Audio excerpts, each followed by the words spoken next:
నమస్కారం, డిఆర్టీవీ న్యూస్ కి స్వాగతం. హెడ్లైన్ చూద్దాం.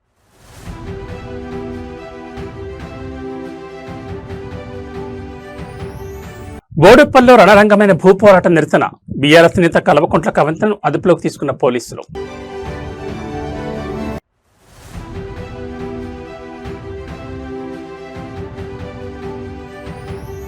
ఏపీ విద్యారంగంలో సరికొత్త అధ్యాయం. ప్రతిష్టాత్మక క్యాంపస్ ను ప్రారంభించిన మంత్రి నారా లోకేష్.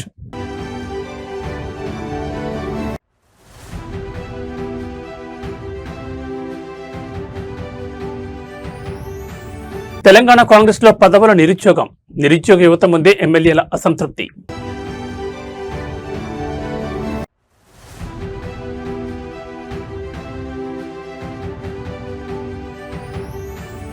రేవంత్ సర్కార్ కేబినెట్ బంపర్ నిర్ణయాలు. తెలంగాణ భవిష్యత్ మార్చేలా భారీ నిధులు, కొలువుల పండగ.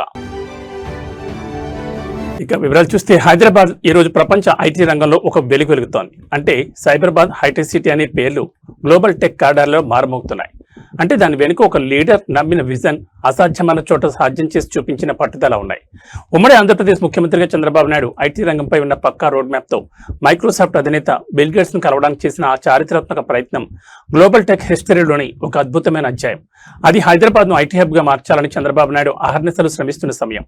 మైక్రోసాఫ్ట్ అధినేత బిల్ గేట్స్ ను కలవడానికి 10 నిమిషాల సమయం కావాలని కోరగా మొదట మైక్రోసాఫ్ట్ టీం నుంచి నిరాకరణ ఎదురైంది. కానీ వెనక్కి తగ్గని చంద్రబాబు చివరికి 15 నిమిషాల అపాయింట్మెంట్ ను సాధించారు. ఆ లభించిన కొద్ది సమయంలోనే పోటీ పడుతూ భారతదేశానికి ఉన్న అసలైన బలాన్ని బిల్ గేట్స్ ముందుంచారు. భారతీయుల అద్భుతమైన గణిత ప్రతిభ మరియు ఇంగ్లీష్ మాట్లాడే నైపుణ్యం, ఈ రెండు కలిస్తే ఐటీ రంగానికి ఒక డెడ్లీ కాంబినేషన్ అవుతుందని కేవలం 15 స్లైడ్లతో పక్కా ప్రజెంటేషన్ ఇచ్చి బిల్ గేట్స్ ను ఆశ్చర్యపరిచారు. అప్పటి వరకు కేవలం అమెరికాలోని సియాటెల్కే పరిమితమైన మైక్రోసాఫ్ట్ ను భారతదేశానికి, ముఖ్యంగా హైదరాబాద్ తీసుకురావాలని పట్టుపట్టారు. ఆ తర్వాత స్వయంగా చంద్రబాబు గారే సియాటెల్ వెళ్లి లీగల్ ప్రాసెస్ పూర్తి చేసి బిల్ గేట్స్ ను ఒప్పించడంతో సియాటెల్ వెలుపల ప్రపంచంలోని అతిపెద్ద మైక్రోసాఫ్ట్ డెవలప్మెంట్ సెంటర్ హైదరాబాద్ లో స్థాపితమైంది. ఒక నాయకుడి ఆలోచనకు పట్టుదల తోడైతే చరిత్ర ఎలా సృష్టించబడుతుందో అనడానికి మైక్రోసాఫ్ట్ హైదరాబాద్ క్యాంపస్ సజీవ సాక్ష్యం. ఈ చారిత్రాత్మక విజన్ ప్రెజెంటేషన్ నేడు లక్షలాది మంది తెలుగు ఐటీ ఉద్యోగుల జీవితాలకు పునాది వేసింది. I started IT. Nobody imagined why I am talking about IT. Then I started IT. First time, internet revolution has come. World has become a global village. Before that, what America is doing, we don't know. After 3 days, 4 days, we used to know in papers, late news. That is where I networked with Bill Gates. I asked his appointment. Then he told me, I don't have any work with politicians. First of all, that is the impression about politician. Politician does not know anything. Why should we waste our time? We are business people. Then I told him, I am having something to share with you. Give me 10 minutes. With great difficulty, he told me, you come, join in cocktail party. Today, at least if you join cocktail party, we are having some credibility. Nobody will believe. At that time, if you join immediately, we will be branded as party in that angle.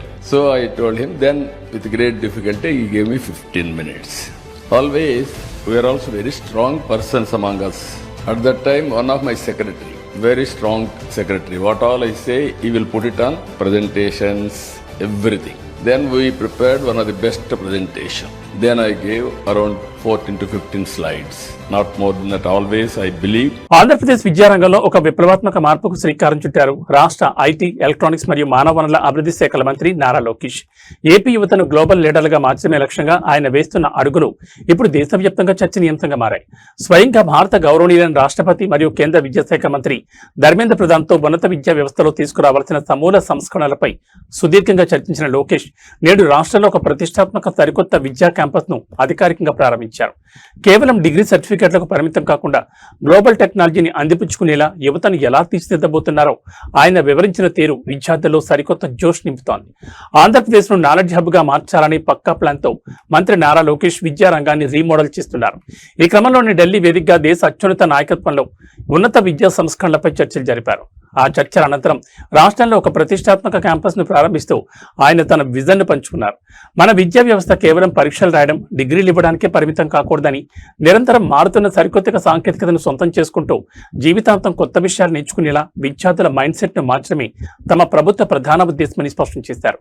ఈ academic year నుండి ఏకంగా 5,000 మంది విద్యార్థులతో ఈ ప్రతిష్టాత్మక campus తన ప్రయాణాన్ని ప్రారంభించబోతోంది. తాను నిర్వహిస్తున్న అటు మానవ వనరుల అభివృద్ధి మరియు ఇటు ఐటీ శాఖలను పూర్తిగా అనుసంధానం చేస్తూ ఏపీ యువతకు గ్లోబల్ ఐటీ కంపెనీల్లో ఉద్యోగాలు దక్కేలా వారి భవిష్యత్తును అత్యంత బలంగా నిర్మించేందుకు తమ కూటమి ప్రభుత్వం 100% కట్టుబడిందని లోకేష్ భరోసా ఇచ్చారు. A gift to the youth of Andhra Pradesh. I believe this is just the beginning. And as we discussed while we're driving in here, 5,000 students per year to start off in this campus. But I'm sure we'll do a lot more as we go about in our journey. Many of you know me as the IT Minister of Andhra Pradesh. I keep telling that is my India hat. But something that I'm more passionate about is actually my education hat, my Bharat hat. I'm also the HRD Minister for this great state. I truly believe that we need to unlock human capital and human potential. Only then we can deliver a lot of things. Yes, technology does change the world, no second thoughts about it, but it's education that creates people who bring about that change, and that is why education should be central to whatever we do. And that is why this event is very close to my heart, and thank you very much for having me here. I think we agreed on this day when we first met and said July 2nd we are going to do it. There's not going to be any changes, and I'd like to thank you for not changing that date. Today is not just merely starting another higher education institution or a university. I believe that it is a new. Telangana రాజకీయాల్లో ఎప్పుడు ఏ విచిత్రం జరుగుతుందో ఎవరు ఊహించలేరు. సాధారణంగా నిరుద్యోగులు job నోటిఫికేషన్లు ఎప్పుడు వస్తాయి, గ్రూప్స్ పరిస్థితి ఏంటి అని అడగడానికి తమ ప్రాంత ప్రజాప్రతినిధుల దగ్గరకు వెళ్తూ ఉంటారు. కాంగ్రెస్ ప్రభుత్వంలో కూడా చాలా మంది నిరుద్యోగ యువకులు నోటిఫికేషన్ల అప్డేట్ కోసం కొందరు అధికార పార్టీ ఎమ్మెల్యేలను కలవడానికి వెళ్లారట. అయితే అక్కడ సీన్ రివర్స్ అయింది. నిరుద్యోగుల సమస్యలు విని సొల్యూషన్ చెప్పాల్సిన కొందరు కాంగ్రెస్ ఎమ్మెల్యేలు తమ అంతర్గత బాధను, అసంతృప్తిని ఆ నిరుద్యోగుల ముందే వెడగక్కినట్లు ఒక ఆసక్తికరమైన వార్త ఇప్పుడు పొలిటికల్ కార్డర్లో హాట్ టాపిక్ గా మారింది. తెలంగాణలో మంత్రివర్గ విస్తరణ, పదవుల పంపకాలపై గత కొంతకాలంగా అధికార కాంగ్రెస్ పార్టీలో అంతర్గత చర్చలు గట్టిగానే సాగుతున్నాయి. సీనియర్లు, ఆశావాహులు చాలా మంది మంత్రి పదవుల కోసం వెయిట్ చేస్తున్నారు. ఈ నేపథ్యంలోనే కొందరు నిరుద్యోగులు తమ నోటిఫికేషన్ల విషయమై రిక్వెస్ట్ చేయడానికి సదరు ఎమ్మెల్యేల దగ్గరకు వెళ్ళినప్పుడు ఈ ఆసక్తికరమైన సంభాషణ జరిగినట్టు తెలుస్తోంది. జాబ్స్ కోసం వచ్చిన యువతతో ఆ ఎమ్మెల్యేలు మాట్లాడుతూ రాష్ట్రంలో నిరుద్యోగులకు ఉద్యోగాలు ఇస్తామని ప్రభుత్వం చెప్తోంది సరే, కానీ అసెంబ్లీలో మాకిస్తానన్న మంత్రి పదవులనే ఇంకా ఇవ్వడం లేదు. ఆ రకంగా చూసుకుంటే మేము కూడా ఇప్పుడు ఒక రకమైన నిరుద్యోగులమే కదా అంటూ కాస్త సరదాగా మరి కాస్త అసంతృప్తితో వ్యాఖ్యానించినట్లు వార్తలు వినిపిస్తున్నాయి. లీడర్ల నోట వచ్చిన ఈ పదవుల నిరుద్యోగం మాటలు ఇప్పుడు అటు పాలిటిక్స్ సర్కిల్స్ లో, ఇటు సోషల్ మీడియాలో విపరీతమైన మీమ్స్ కు, చర్చలకు దారితీస్తున్నాయి. నిరుద్యోగుల బాధలు తీర్చాల్సిన లీడర్లే తమకు పదవులు రాలేదన్న బాధను ఈ రకంగా సాటి నిరుద్యోగులతో పంచుకోవడం ఇప్పుడు గాంధీభవన్ వర్గాల్లోనూ హాట్ డిస్కషన్ కు కారణమవుతోంది. హైలైట్ ఏంటంటే వీళ్ళందరూ ఉద్యోగాలని ఒక కాంగ్రెస్ ఎమ్మెల్యే దగ్గర పోయినారంట. మా ఉద్యోగాల గురించి కాంగ్రెస్ ఎమ్మెల్యే గారు చెప్పింది ఏంటంటే నాకు కూడా మంత్రి పదవి ఇస్తానని నాకు ఇస్తలేండి, మీకు నేనేం చెప్పుకోవాలి, నా ఉద్యోగం దిక్కులేని చెప్పింది. అది హైలైట్. తెలంగాణ సచివాలయంలో ముఖ్యమంత్రి రేవంత్ రెడ్డి అధ్యక్షతన జరిగిన మంత్రివర్గ సమావేశంలో రాష్ట్ర భవిష్యత్తును మార్చేలా పలు అత్యంత కీలక నిర్ణయాలు తీసుకున్నారు. అటు మౌలిక వసతుల కల్పన, ఇటు నిరుద్యోగ భర్తీ, అలాగే పేద విద్యార్థుల సంక్షేమ లక్ష్యంగా కేబినెట్ అడుగులు వేసింది. ప్రతిష్టాత్మక మూసీ రివర్ ఫ్రంట్ ఫేజ్ 1 పనుల కోసం ఏకంగా 7,345 కోట్ల రూపాయల భారీ నిధులకు కేబినెట్ ఆమోదముద్ర వేసింది. దీంతో పాటు నిరుద్యోగులకు బంపర్ బోనస్ ప్రకటిస్తూ వైద్య రంగంలో వేలాది ఉద్యోగాల భర్తీకి గ్రీన్ సిగ్నల్ ఇచ్చింది. ఇవాటి కేబినెట్ నిర్ణయాల్లో ప్రధానంగా 3 రంగాలు టాప్ ప్రయారిటీగా నిలిచాయి. హైదరాబాద్ సిటీ రూపురేఖలను మార్చే మూసీ పునరుజ్జీవన ప్రాజెక్ట్ ఫేజ్ 1 పనుల అంచనాలకు రాష్ట్ర కేబినెట్ అధికారికంగా గ్రీన్ సిగ్నల్ ఇచ్చింది. ఇక నిరుద్యోగులు ఎప్పటి నుంచో ఎదురు చూస్తున్న వైద్య ఆరోగ్య శాఖ పరిధిలో భారీ నోటిఫికేషన్ కు లైన్ క్లియర్ అయింది. హైదరాబాద్ చుట్టూ నిర్మిస్తున్న 3 టిమ్స్ సూపర్ స్పెషాలిటీ ఆసుపత్రులు, అలాగే వరంగల్ హెల్త్ సిటీ ఆసుపత్రిలో కలిపి మొత్తం 6,278 పోస్టుల భర్తీకి మంత్రివర్గం ఆమోదం తెలిపింది. వీటిని త్వరలోనే పారదర్శకంగా భర్తీ చేయనున్నారు. ఇక విద్యార్థుల విషయానికి వస్తే కేబినెట్ ఒక మానవీయ నిర్ణయం తీసుకుంది. రాష్ట్ర వ్యాప్తంగా ఉన్న అన్ని ప్రభుత్వ పాఠశాలలు, ప్రభుత్వ జూనియర్ కాలేజీల్లో విద్యార్థులతో పాటు అక్కడ పనిచేసే సిబ్బంది అందరికీ కూడా ఉచిత అల్పాహారం మరియు మధ్యాహ్న భోజన పథకాన్ని వర్తింపచేయాలని నిర్ణయించారు. దీనివల్ల లక్షలాది మంది పేద విద్యార్థులకు మేలు జరగనుంది. జూలై 1వ తారీఖు నుంచి దేశవ్యాప్తంగా దీన్ని ఇంప్లిమెంటేషన్ చేయటం జరిగింది. దీని మీద రాష్ట్ర ప్రభుత్వం సహచర మంత్రివర్యులు ఉత్తమ్ కుమార్ రెడ్డి గారితో ఒక కేబినెట్ సబ్ కమిటీని కూడా ఏర్పాటు చేసి దేశంలోని మిగతా రాష్ట్ర ప్రభుత్వాలు దీని మీద ఏ రకమైన ఆలోచనలో నిర్ణయాలు తీసుకుంటున్నారో అనివార్యంగా దేశంలోని కొన్ని రాష్ట్రాలు ఏవైతే ఒప్పుకున్నాయో అదే రకంగా తెలంగాణ రాష్ట్రం కూడా ఒప్పుకుంటూ న్యాయపరంగా దీని మీద అప్రోచ్ అవ్వాలని ఈరోజు కేబినెట్ తీర్మానించడం జరిగింది. రాష్ట్రంలో ఉన్న స్కూల్స్, జూనియర్ కాలేజీలు అప్ టు 12th వరకు ఎవరైతే విద్యార్థులు ఉన్నారో వీరందరికీ మధ్యాహ్న భోజనం కార్యక్రమం. అంతర్జాతీయ దౌత్యం అంటే కేవలం దేశాల సరిహద్దులు, ఒప్పందాలు, వ్యాపార చర్చలే కాదు, రెండు భిన్న సంస్కృతుల కలయిక కూడా అని చాటి చెప్పే ఒక అద్భుతమైన దృశ్యం దేశ రాజధాని ఢిల్లీలో ఆవిష్కృతమైంది. భారత పర్యటనలో ఉన్న జపాన్ సరికొత్త ప్రధానమంత్రి సనాయ్ తకాయిచికి మన ప్రధాని నరేంద్ర మోడీ ఢిల్లీలోని హైదరాబాద్ హౌస్ లో ఘనంగా గౌరవం ఇచ్చారు. అయితే ఈ విందులో జరిగిన ఒక ఆసక్తికరమైన సాంస్కృతిక సంఘటన ఇప్పుడు ప్రపంచవ్యాప్తంగా నెట్ ఛానళ్లను విపరీతంగా ఆకట్టుకుంటోంది. ప్రధాని మోడీ ప్రత్యేకంగా కోరడంతో జపాన్ ప్రధాని సనాయే మన సాంప్రదాయ సంతూరు వాయించాన్ని వాయించి అందరినీ ఆశ్చర్యపరిచారు. భారత్, జపాన్ దేశాల మధ్య ద్వైపాక్షిక బంధాన్ని మరింత బలోపేతం చేసే క్రమంలో భాగంగా ఈ విందు సమావేశం జరిగింది.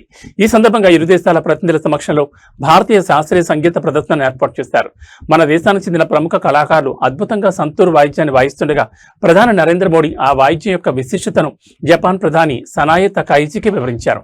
అంతటితో ఆగకుండా ఆమెను కూడా స్వయంగా ఆ సంతూర్ను ఒకసారి వాయించి చూడాలని మోడీ రిక్వెస్ట్ చేశారు. మొదట అంత పెద్ద అంతర్జాతీయ వాయిద్యాన్ని ఎలా వాయించాలో తెలియక ఆమె కాస్త ఇబ్బంది పడగా ప్రధాని మోడీ వెంటనే స్వయంగా ముందుకొచ్చి సంతూరు వాయించే చిన్న కర్రలను చేతిలోకి తీసుకుని తంత్రులపై ఎలా కొట్టాలో స్వయంగా వాయించి చూపించారు.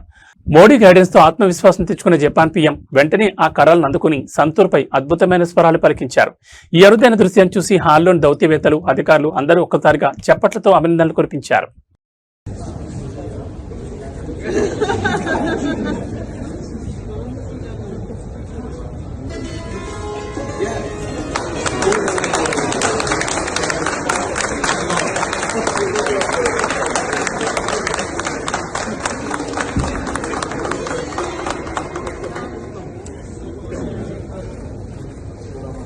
ఆంధ్రప్రదేశ్లో కూటమి ప్రభుత్వం అధికారంలోకి వచ్చిన తర్వాత క్షేత్రస్థాయిలో తెలుగుదేశం, జనసేన పార్టీల మధ్య అంతర్గత సమన్వయం ఎలా ఉందో అర్థం పట్టేలా ఒక సంచలన ఘటన వెలుగులోకి వచ్చింది. అవనిగడ్డ నియోజకవర్గ టీడీపీ సమన్వయ కమిటీ సమావేశం వేదికగా పచ్చ చొక్కాల శ్రేణులు ఒక్కసారిగా రోడ్డెక్కాయి. స్వయంగా రాష్ట్ర ఇన్ఛార్జ్ మంత్రి వాసంశెట్టి సుభాష్ సమక్షంలోని స్థానిక కూటమి ఎమ్మెల్యే మండలి బుద్ధప్రసాద్ పై టీడీపీ లీడర్లు, కార్యకర్తలు తీవ్ర ఆగ్రహం వ్యక్తం చేశారు. ఏకంగా ఎమ్మెల్యేను వాడు వీడు అంటూ ఏకవచనంతో సంబోధిస్తూ మంత్రిని నిలదీసిన తీరు ఇప్పుడు ఉమ్మడి కృష్ణా జిల్లా రాజకీయాల్లో పెను సంచలనం రేపుతోంది. రాబోయే రోజుల్లో పార్టీ బలోపేతం, కూటమి సమన్వయం కోసం అవనిగడ్డలో అధికారికంగా టీడీపీ సమన్వయ కమిటీ సమావేశాన్ని ఏర్పాటు చేశారు. ఈ మీటింగ్ కి ఇన్ఛార్జ్ మంత్రి వాసంశెట్టి సుభాష్, టీడీపీ జిల్లా అధ్యక్షుడు గురుమూర్తి ముఖ్య అతిథులుగా హాజరయ్యారు. అయితే సమావేశం ప్రారంభమైన కొద్దిసేపటికే స్థానిక నియోజకవర్గంలో తెలుగుదేశం కార్యకర్తలకు ప్రాధాన్యత దక్కడం లేదంటూ గ్రౌండ్ లెవెల్ లీడర్లు ఒక్కసారిగా స్టేజ్ ముందుకు దూసుకొచ్చారు. ఎన్నికల్లో కూటమి అభ్యర్థిగా గెలిచిన మండలి బుద్ధప్రసాద్ పై తీవ్ర విమర్శలు గుప్పించారు. ఈ క్రమంలో ఆగ్రహం కట్టలు తెంచుకున్న ఒక టీడీపీ కార్యకర్త మంత్రిని నేరుగా వేలు చూపిస్తూ ఎమ్మెల్యేను తీవ్ర పదజాలంతో దూషించారు. తమకు న్యాయం జరగాలంటే ప్రస్తుత ఎమ్మెల్యేకు దీటైన గట్టి వ్యతిరేక స్వరం వినిపించగలిగే బలమైన నాయకుడిని అవనిగడ్డ నియోజకవర్గ టీడీపీ అధికారికి ఇన్ఛార్జిగా తక్షణమే నియమించాలని డిమాండ్ చేశారు. మంత్రి, జిల్లా అధ్యక్షుడు ఎంత సర్ది చెప్పే ప్రయత్నం చేసినా కార్యకర్తలు వినకుండా స్లోగన్లు ఇస్తూ కూర్చీల్లోంచి లేవడంతో మీటింగ్ పూర్తిగా రసాభాస్గా మారింది.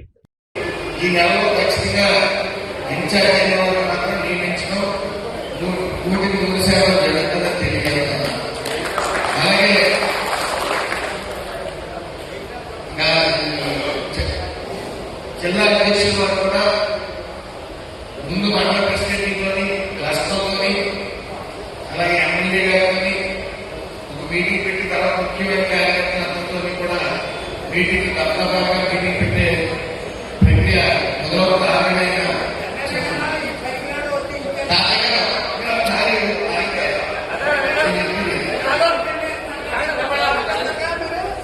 మీరు మాట్లాడిన తర్వాత మాట్లాడుతున్నారు.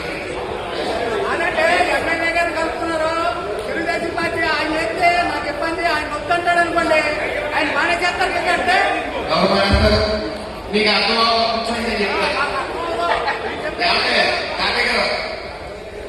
మీటింగ్ అనేది కార్యకర్తలు, ఎమ్మెల్యేలు, ఇన్ఛార్జ్ మీటింగ్ కాదు.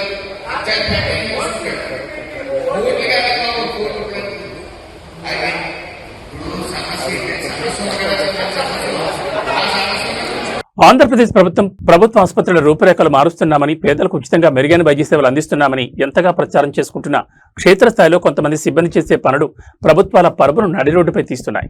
అనంతపురం ప్రభుత్వ సర్వజన ఆసుపత్రిలో వెలుగు చూసిన ఒక దారుణమైన ఘటన ఇప్పుడు రాష్ట్ర వ్యాప్తంగా కలకలం రేపుతోంది. నడవలేని స్థితిలో ప్రాణాపాయంలో ఉన్న రోగులను వార్డులోకి తీసుకెళ్లడానికి ఉపయోగించే వీల్ చైర్ కావాలంటే అక్కడ రూపాయి కూడా ఇవ్వాల్సిన అవసరం లేదు.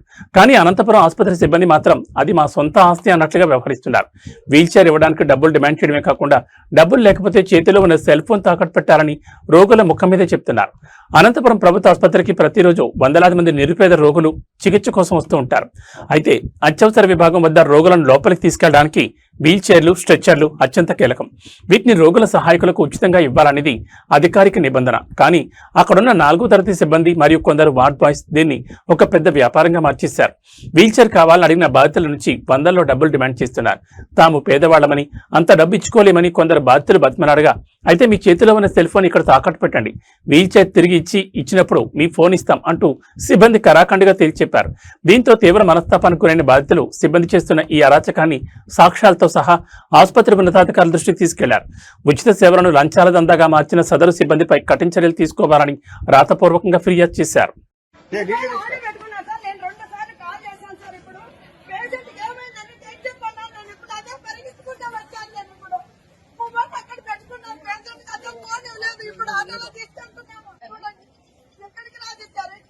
ఊరికి చెప్పాలి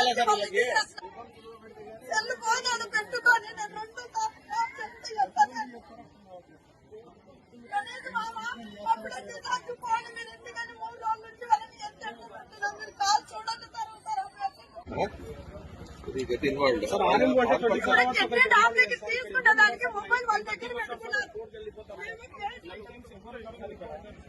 మొబైల్ ఎందుకు తాకట్టు పెట్టుకున్నారు? తీసుకున్నారు. నేను 2 సార్లు మొబైల్ తీసుకున్నారు. నేను పేషెంట్ ఫోన్ చేస్తాను. ఇప్పుడు 2 సార్లు చేశాను. కిడ్నీ అక్రమార్కులు ఎంతటి వారైనా సరే ప్రభుత్వ భూములను, చెరువులను చివరికి ప్రజల కోసం కేటాయించిన పార్కు స్థలాలను ఆక్రమిస్తే ఊరుకునే ప్రసక్తే లేదని హైడ్రా మరోసారి ప్రాక్టికల్ గా నిరూపించింది.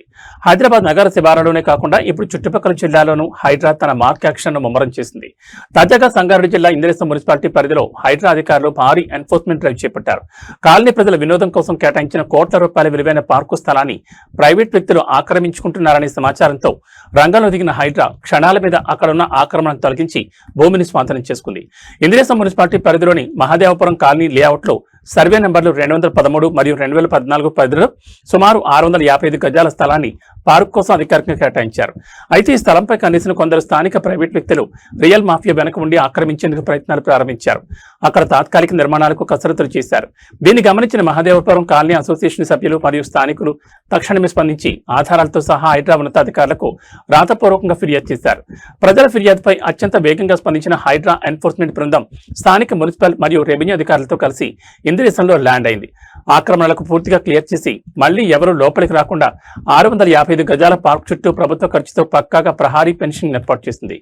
తమ పార్కు స్థలాన్ని కాపాడేందుకు కాలనీ బాతులు హైడ్రా అధికారులపై ప్రశంసల వర్షం కురిపిస్తున్నారు.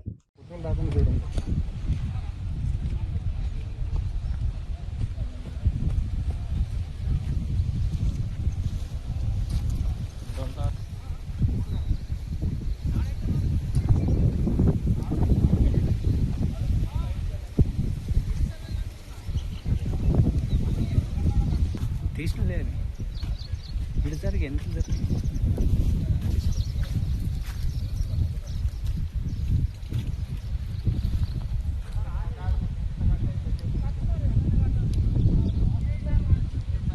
తెలంగాణలో అధికార ప్రతిపక్షాల మధ్య సవాళ్లు ప్రతి సవాళ్లతో రాజకీయం ఒక్కసారిగా హీటెక్కింది. కాంగ్రెస్ నాయకుల అక్రమాలను, వైఫల్యాలను తాము సాక్ష్యాలతో సహా నిలదీస్తుంటే వాటి నుండి తప్పించుకునేందుకు కాంగ్రెస్ లీడర్లు డ్రామాలు ఆడుతున్నారంటూ BRS MLA doctor Kalvakuntla Sanjay తీవ్రస్థాయిలో విరుచుకుపడ్డారు. అన్ని ఆధారాలతో తాము గన్పార్క్లోని అమరవీరుల స్తూపం వద్ద చర్చకు బయలుదేరుతుంటే ప్రభుత్వం ఓటమి భయంతో పోలీసులను రంగంలోకి దించి తమను అక్రమంగా అరెస్టు చేస్తుందని మండిపడ్డారు. కాంగ్రెస్ వైఫల్యాలపై నిరసనలు, చర్చల నేపథ్యంలో హైదరాబాద్ లో బీఆర్ఎస్ శ్రేణుల అరెస్టుల పర్వం కొనసాగుతోంది. ఈ క్రమంలో మీడియా ముఖంగా మాట్లాడిన జగిత్యాల ఎమ్మెల్యే డాక్టర్ కల్వకుంట్ల సంజయ్ రేవంత్ రెడ్డి ప్రభుత్వంపై తీవ్ర అటాక్ చేశారు. కాంగ్రెస్ హయాంలో జరుగుతున్న అక్రమాలు, అవినీతిని తాము ఎండగడుతుంటే సమాధానం చెప్పలేక కాంగ్రెస్ నేతలు ఎదురు సవాళ్లు విసిరితో కాలయాపన చేస్తున్నారని మండిపడ్డారు.